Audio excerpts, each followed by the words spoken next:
Okay, this is one of my favorite hikes as it goes by the hotel.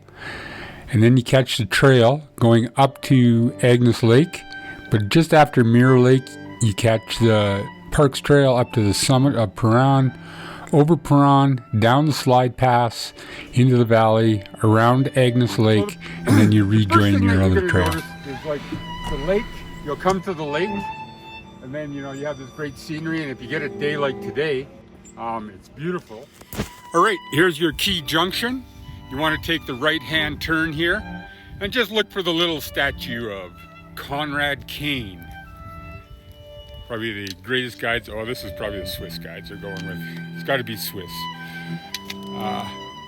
Anyhow, and then this is our trail, and we'll continue along, and I'll show you the junction getting to St. Peran, which is just before Lake Agnes. So you're taking the Lake Agnes Trail up from the Chateau Lake Louise, and then we'll take a break off of that trail and go up to St. Peran, which is that bump that you see. There's two of equal size, it looks like, the one on the left, and then we're going to take the hidden trail that was used by the Swiss guides and then myself as I discovered it, into the basin over on Whyte Niblock, which is that big basin over to the left. So I'll show you where next time. Here we go. So one of the first places you'll come to is Mirror Lake, and this is kind of interesting because there's no outlet for Mirror Lake. So there's a constant feed of water, so it means there's an underground drainage of some sort. It's probably some cave system or something below us. Nobody's discovered yet. Finally, the divers haven't gone in there. So next, when you come to this intersection here, you'll see a little sign that says Little Beehive. See? So you're going to take the trail to the right. And then things start to get interesting. The views get pretty cool from here. Getting above the tree line soon. And that's kind of what you're looking at.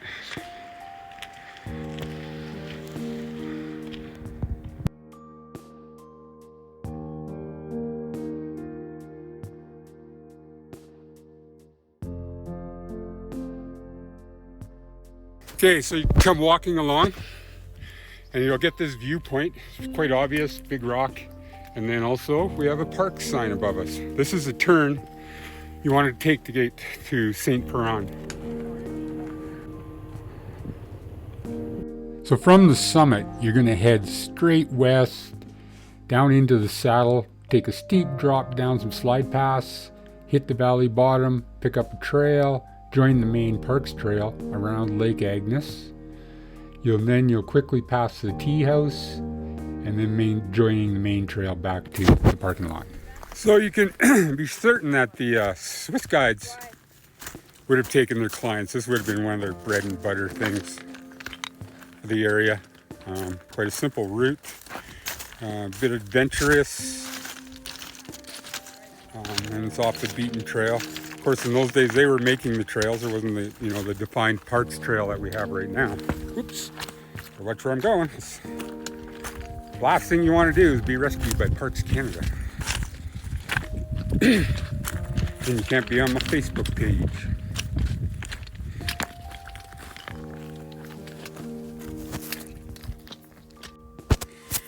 So here we are at the saddle, and you'll pick up this faint trail, not that faint, well-defined trail, and follow that down, and we got to get into the basin below. And today's the ideal day for it. I'm looking across at Devil's Thumb and Mount Temple way back in the distance with a big glacier on it. Oh, what an amazing day. And this is what you just came down, and don't be intimidated by it.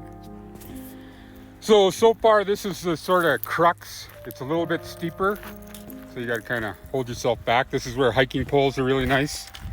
Put them down below you, get them to act as a brake. Take your time, chill, and then we'll be in the valleys, soaking our feet. I know there's a meadow down there that's awesome, and can soak my tired feet before we walk out to the tea house and go have a brownie.